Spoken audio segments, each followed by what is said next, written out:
અમદાવાદ જિલ્લાનું માંડલ ગામ છે અને માંડલ ગામની અંદર આ શું સ્થિતિ છે, એક વાલ્મીકી સમાજની સોસાયટી છે, એક વર્ગ આખો એક સમૂહ પાણીની અંદર ગરકાવ છે, પરંતુ સરકારી તંત્ર અને સરકારી કચેરીઓમાં જે બેઠેલા અધિકારીઓ જે છે એ શાંતિથી પોતાના ઘરની અંદર આરામ ફરમાવી રહ્યા છે।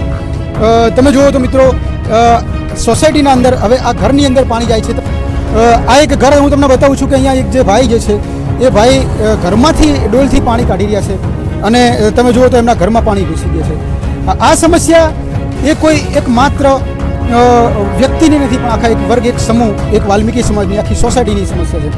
અને તમે જુઓ તો એક જાનવર પણ જાનવર સાથે આવો વ્યવહાર ના કરે, એક જાનવર પણ જાનવર ઉપર આટલો અત્યાચાર ના કરે, તો આજે વાલ્મીકી સમાજના લોકો ઉપર અધિકારીઓ અને તંત્ર દ્વારા આવા અત્યાચાર કરવામાં આવી રહ્યા છે। આની સમસ્યા એટલી બધી પણ અઘરી નથી કે ચંદ્ર ઉપર જઈને રોકેટ મોકલવું કે ચંદ્ર ઉપર રોવર મોકલી દેવું, એટલું બધું પણ અઘરું કામ નથી। પાછળની જે સોસાયટી જે છે આ સોસાયટીઓમાં અગર ગટરનું કનેક્શનનું જોડાણ કરી નાખવામાં આવે તો સદીઓ સુધી, વર્ષો સુધી, 100 વર્ષ સુધી આ જે પાણી જે છે અહીંયા ક્યારેય ભરાય નહીં। પાણી તો ભરાય નહીં, પણ પાણીનું એક ટીપું પણ ના ભરાય। માત્ર એક ગટર લાઈન જો નાખી દેવામાં આવે અને જે ચાલતી અત્યારે હાલમાં જે ચાલુ ગટર લાઈન છે એમાં કનેક્શન નાખી દેવામાં આવે તો વાલ્મીકી સમાજની આ જે સમસ્યા છે એ પૂર્ણ થઈ જાય છે। એના માટે અમે એક મેપ પણ તૈયાર કરીને આપ્યો છે, એમાં 2 રસ્તાઓ પણ બતાવે છે, જે રસ્તાને અમે R1 અને R2 નામથી દર્શાવેલા છે। અનેકવાર અરજીઓ કરવા છતાં પણ આનો કોઈ ઉકેલ આવતો નથી। મિત્રો, તમે જુઓ કે એક વર્ગ સાથે આવો અમાનવીય અત્યાચાર શા માટે, એક વર્ગ સાથે આવી ત્રાસની નીતિ શા માટે?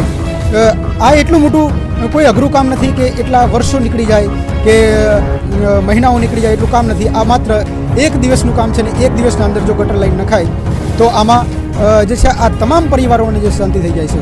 પણ જે અધિકારીઓ છે એ અધિકારીઓને એવું લાગે છે કે આપણે તો આપણા ઘરની અંદર સુરક્ષિત બેઠા છીએ અને આપણે આપણા ઘરની અંદર કોઈ તકલીફ નથી, તો શા માટે આપણે જગ્યા પર જવું અને શા માટે આ પાણીના અંદર, આ ગંદકીના અંદર અમારે ફરવું અને શા માટે અમારે સ્થળ તપાસ માટે પણ જવું? પણ એ અધિકારીઓને જણાવવાનું મારે કે આજે તમે તમારા પરિવાર સાથે શાંતિથી આરામ કરી રહ્યા છો, ઘરમાં બેસી રહ્યા છો, પરંતુ આ પરિવારનું શું, જે ઘર હું તમને બતાવવા જઈ રહ્યો છું એ ઘરને તમે એક દ્રશ્ય બતાવો।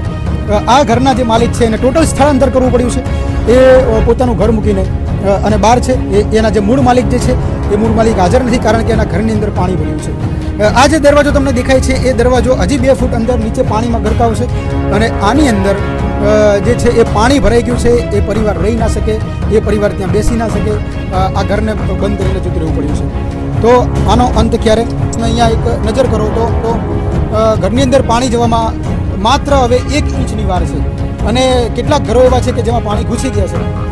તમે જુઓ તો કમરસામાં પાણી ભરાયા છે, પરંતુ અનેક અરજીઓ કરવા છતાં, અનેક રજૂઆતો કરવા છતાં આ જે સમસ્યાનો ઉકેલ આવતો નથી। અનેકવાર મામલતદાર ઓફિસે થી આદેશ જતા, તલાટીશ્રીને, ટીડીઓશ્રીને અને સરપંચને આદેશ જતાં પણ આ જે સમસ્યા જે છે એનો ઉકેલ આવ્યો નથી। તમે જુઓ મિત્રો કે અહીંયા આ એક ઘર છે, એ ઘરની અંદર પાણી ભરાઈ ગયું છે અને આ પાણીનો ઉકેલ લાવવા માટે અમે અનેકો રજૂઆત કરી છે, તેમ છતાં જે છે કોઈ ધ્યાનમાં લેતા નથી।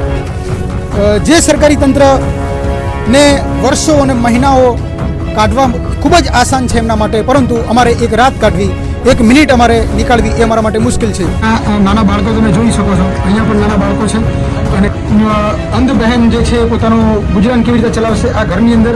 અહીંયા જો પાળો ના કરે તો પાણી અંદર ઘરમાં ઘૂસી જાય અને અહીંયા તમે જુઓ કે સેજ હવે માત્ર 2 ઇંચ પાણી બાકી રહ્યું છે ઘરમાં આવવાની। જો આ દિવાલના પારાઓ ના કરીએ માટીના તો સ્થિતિ શું થાય?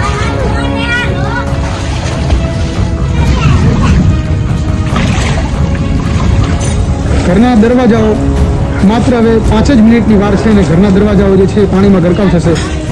પરિવારો બેઠા છે સખત ચિંતાની અંદર કે શું થશે, આજની રાત કેવી રીતે નીકળશે।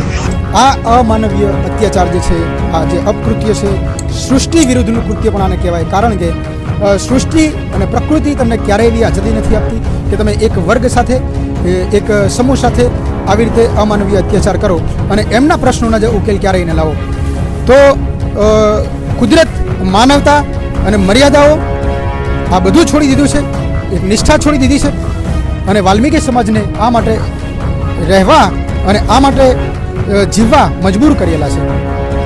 તો તંત્રને આ વિડીયોના માધ્યમથી એક ચેતવણી છે કે અગર જો આનો સમસ્યાનો ઉકેલ કાલે સોમવારે સ્થળ તપાસ માટે આવીને કોઈ નહીં કરે તો મંગળવારે અમે સરકારી કચેરીઓમાં કચેરીઓ ભરો આંદોલન ચાલુ કરીશું. સરકારી જે શાળાઓ છે, સરકારી જે કચેરીઓ છે, સરકારી જે બાંધકામ કરેલા બીજા બિલ્ડિંગ્સ જે છે, જે મકાનો છે, મકાનોમાં અમે વાલ્મીકી સમાજના લોકો બિસ્તરા પોટલા લઈને, જાનમાલ લઈને અમે સરકારી કચેરીઓમાં જઈશું અને ત્યાં રહીશું. જ્યાં સુધી સમસ્યાનો ઉકેલ ના આવે ત્યાં સુધી અમે સરકારી કચેરીઓમાં સ્થળાંતર કરીશું.